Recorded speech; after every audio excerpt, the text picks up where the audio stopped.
Vamos lá, entrevista com Everaldo, pergunta de Sival Anjos Emanuel Costa. Everaldo, dizem que atacante vive de gols. Como foi para você o time estar perdendo, você entrar e fazer um golaço daquele decretando o empate? E qual a importância desse gol para a sequência da temporada?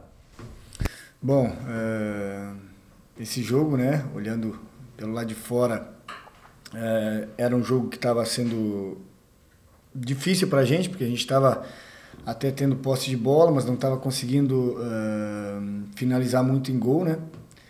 Então eu estava ali no banco, conversava com o pessoal, e entre nós mesmos, quando a gente está do lado de fora ali, a gente fica olhando um para a cara do outro, se motivando um ao outro, sabendo que quando entrar, a gente entra para resolver, né? E então foi isso que aconteceu, inclusive até o Canu, o Canu e o Danilo, preparador físico também, falaram que quem ia entrar ia resolver o jogo, e de fato foi o que aconteceu. Eu e o Biel, a gente entrou e conseguimos, né, fazer os gols ali para empatar. Eu fiquei feliz, obviamente, feliz por um gol bonito, num clássico, né? Mas é como eu falei, o gostinho que ficou no final do jogo foi que a gente poderia ter virado o jogo, né? Então, mas faz parte, tem que valorar. Olha, eu ia falar uma palavra em espanhol, mas tem que dar valor a esse ponto fora de casa, querendo ou não, no brasileiro é importante. Então dar sequência aí, agora nesse jogo contra o Grêmio no sábado, que é um jogo muito difícil e a gente precisa ganhar. Pergunta de Marinho Júnior. Everaldo, como fazer para o torcedor ver o Everaldo de domingo por mais vezes na temporada? Dar sequência no trabalho. É o que eu falo, né? Com o professor Rogério, eu venho tendo um posicionamento diferente daquilo que eu venho acostumado, que eu estou acostumado, mas eu, dentro do meu profissionalismo, eu sempre procuro fazer aquilo que ele pede. Dessa vez eu entrei e ali na hora que aconteceu o gol, eu estava como centroavante praticamente, né? Estava ali pelo meio, então eu consegui usar os espaços que o Vitória estava dando. E tanto que o primeiro gol também foi numa bola que eu recebi entre linhas do Juba, consegui finalizar, e aí o Tassiano, na sequência, pegou o rebote, né, e aí aconteceu o lance do gol do Biel. E então enfim, eu quero estar sempre dentro de campo, independente da situação, independente da posição também. Meu propósito é sempre ajudar. Agora, em relação a fazer gols, óbvio, de centroavante, quanto mais perto do gol, melhor. Pergunta de Ulisses Gama. Everaldo, além da felicidade do gol marcado, a torcida tem se divertido com suas últimas publicações das redes sociais. Fala um pouco mais sobre esse seu lado bem-humorado. Bom, as pessoas, né, se forem olhar pela internet, é diferente. Eu sou, né, dentro aqui do CT, em casa também, né? Eu sou um cara bem-humorado, me dou bem com todo mundo, brinco com todo mundo. Agora na internet eu sou um pouco mais reservado, é verdade, porque é um mundo sem lei, né? Um mundo sem... Então eu procuro ser um pouco mais reservado, mas, né, às vezes eu me solto um pouquinho ali e aí brinco um pouco mais. Inclusive as pessoas ficam, Caule. O Caule também é engraçado, ele tem as brincadeiras dele, mas é mais aqui dentro do CT, acho que na internet a gente se priva um pouco mais porque a gente sabe que é um pouco complicado, né? E então, dessa vez aí eu me soltei um pouquinho. Jonas Stelma e Estela Ribeiro. Hoje, além de você, existem outros 3 atacantes de qualidade em condições de brigar pela titularidade no elenco. Os jogadores reservas também estão entrando em momentos importantes e fazendo a diferença. Como é que você vê essa briga pelo posto de titular no ataque do Bahia? Bom, isso é o nosso grupo é muito qualificado. Na parte da frente ele tem vários jogadores dentro de cada um, dentro das suas características, que tem muitas qualidades. E aí, a cada jogo, o professor Rogério, junto com a comissão, né, elege os que vão ser os titulares. Óbvio que tem uns que é inquestionável, Caule, Tassiano também, que vem numa fase iluminada, aí é inquestionável. Então, sobram algumas vagas ali em algumas ocasiões específicas, né? Dependendo do jogo e tal. Eu lido com naturalidade isso. Óbvio que eu trabalho sempre para jogar, eu quero jogar sempre. Mas quem toma a decisão final é o Dr. Rogério, o professor Rogério, então é ter paciência, continuar trabalhando e a hora que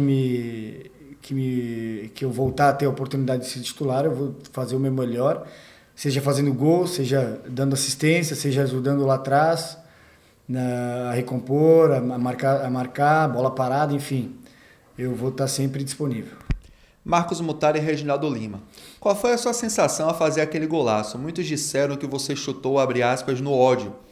Isso teve a ver com a potência do seu chute, liberar toda a carga acumulada dos outros Bavis em que você não atuou? O que representou esse gol para você?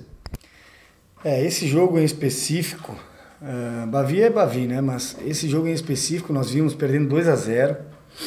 Eu já via um pouco de soberba do outro lado, olhando de fora. Eu já vi um pouquinho de soberba. E aí eu estava bem revoltado. Só que eu estava do lado de fora, então o que eu podia era motivar os companheiros, né? E aí não sei se alguém percebeu, mas principalmente você que estava ali dentro de campo, quando eu entrei, eu olhava no olho de cada um. Olhava no olho do Caule, do Tassiano, do Gabriel, do Biel, inclusive, que entrou comigo. E eu olhava e olhava fixo no olho deles e dizia, ó, bora que dá, bora que a gente consegue. E dava para ver que eles estavam querendo também.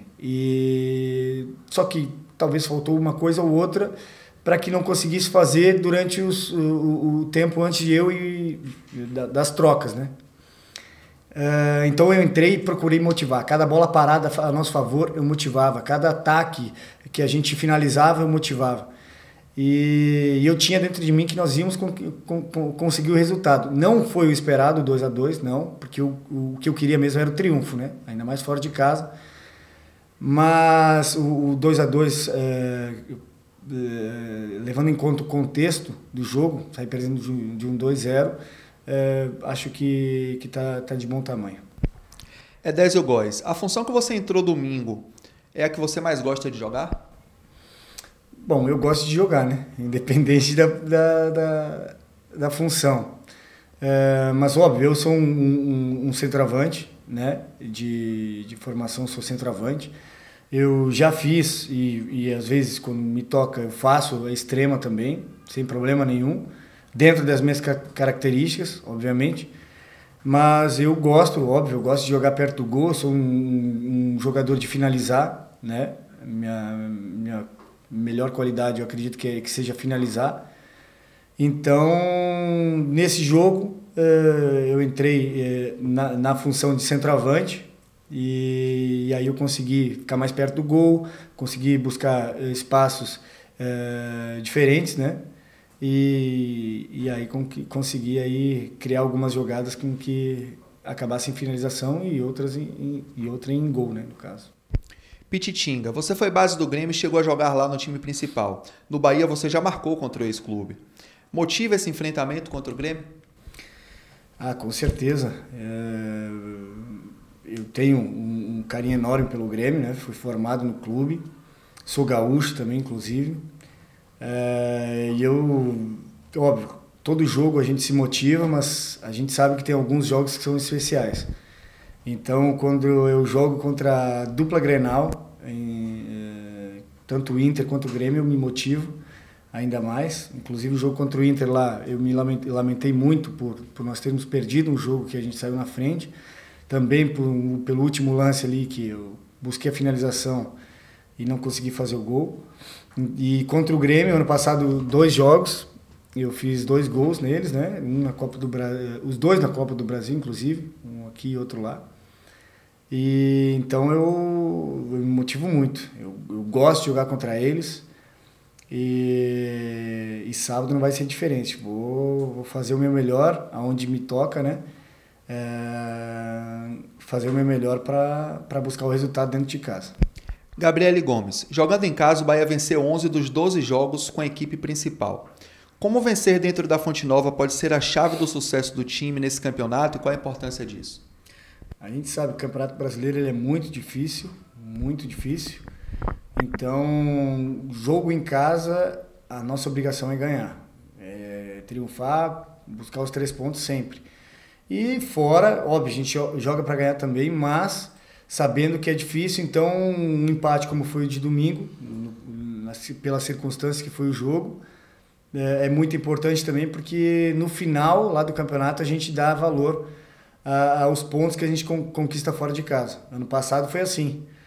Acredito que a gente perdeu alguns pontos fora de casa que no final fizeram total diferença, e aí a gente até passou por um sufoco ali onde já não dependíamos mais da gente, né? Dependia ainda de outros resultados.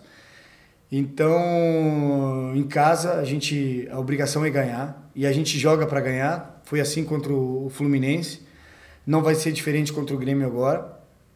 E fora de casa a gente sempre vai procurar pontuar. O objetivo é ganhar também, mas quando não der, um empate é de montar banho. Penúltima pergunta. Everaldo, você pareceu muito bem fisicamente. Acredita que sua boa atuação, coroada com o gol do último Bavi, pode influenciar positivamente a decisão de Rogério Ceni para te colocar de volta no time titular? Eu acho que sim. Em relação à minha condição física, eu tive uma lesão aí, né?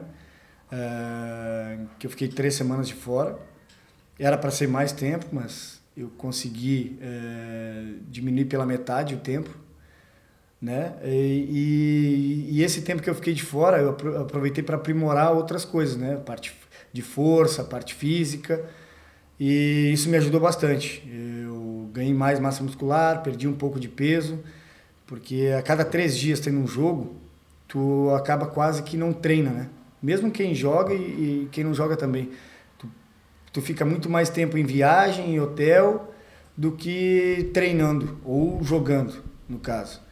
E aí, então, eu consegui aprimorar nessas 3 semanas a parte física, me ajudou bastante na minha volta. E eu estou me sentindo super bem, muito mais forte, mais leve, mais ágil. Então, isso é muito bom para a sequência agora desses próximos jogos. A última pergunta de Douglas Santana. Everaldo, apesar das constantes cobranças da torcida tricolor em relação a você, você chegou à vice-liderança na artilharia do Bahia na temporada. Acredita que seu gol contra o Vitória mostra aos críticos que muitas das vezes você não é reconhecido como deveria? Bom, eu acho que o torcedor ele tem um olhar diferente do jogador, do treinador, por exemplo, né? Cada um na sua função. Mas, assim, às vezes as pessoas só olham, o Everaldo é um 9, então ele a obrigação dele é fazer gol. Óbvio, o centroavante é cobrado para fazer gol. Mas às vezes eu tento, né, quando vem uma crítica construtiva lá e tal, e alguém que fala comigo pessoalmente, eu tento abrir os olhos da pessoa para caso ela não veja aquilo. Por exemplo, eu venho jogando de uma forma, na forma que o Rogério Ceni está jogando, eu não jogo como centroavante, né? Eu estou fazendo uma função diferente, então eu ajudo muito mais na marcação. Pode ver que algumas assistências que eu fiz no ano também foi muito mais jogando pelo lado do que propriamente dentro da área, né? Finalizando. Então isso acarreta que eu não tenha tantas chances quanto eu teria como centroavante. E aí, eu tento explicar para quem me pergunta. Não estou me eximindo de culpa, não. Acredito que eu tive algumas oportunidades e eu acabei errando, o que é normal. Mas que também, comparando ao ano passado, por exemplo, que depois, quando o professor Rogério chegou, que jogava com centroavante, eu finalizava mais, eu fiz mais gols, porque eu jogava mais perto do gol, né? Jogava mais centralizado. E não estou reclamando da forma como eu venho jogando, não, pelo contrário. Eu sempre coloco o coletivo na frente do individual, e eu primeiro quero sempre ajudar, né, o time a fazer gol, ou com gols, ou com assistência. Mas, enfim, quem olha tem que entender também aonde eu venho jogando ultimamente. E é como eu falo, eu tô para ajudar. que o professor Rogério decidir onde ele achar melhor que eu posso ajudar, eu vou ajudar, vou fazer o meu melhor, sem problema nenhum, porque é o que eu sempre coloco, eu sempre priorizo isso. É primeiro o coletivo, depois vem o individual. Eu acho que não pode ser diferente, porque senão acaba sendo um pouco egoísta da minha parte, né? E eu não sou egoísta, eu sou muito coletivo. Eu gosto do coletivo, porque o coletivo indo bem, o individual ele vai se sobressair, né? E é o que está acontecendo. A gente vê muitas vezes o Caule. Porra, o Caule, jogo contra o Fluminense, jogou pra caramba. Mas aí tem que ver que o individual dele se sobressaiu, por quê? Porque tem toda uma galera ali atrás, ali, ajudando a construir o jogo para ele, a marcar por ele, entendeu? E aí acaba que quando a bola cai no pé dele, ele tá fresquinho, ele é diferente. Ele é diferente. Eu costumo brincar até, o Caulidade é diferente, ele faz a diferença mesmo. Então, eu sei disso. Eu sei que ele vai se sobressair se a gente conseguir deixar ele um pouco mais fresco no jogo. Ou seja, não precisar baixar tanto para marcar, não precisar correr tanto sem a bola, né, para marcar. Então, se eu tiver que me sacrificar por ele, eu vou me sacrificar. Se eu tiver que voltar lá na última linha com o extrema deles, eu vou voltar. E ele pode ficar lá tranquilo lá na frente. Mas eu sei que a hora que a bola vai chegar no pé dele, ele vai fazer o que ele fez contra o Fluminense e fez em vários outros jogos. Então, eu acho que é isso.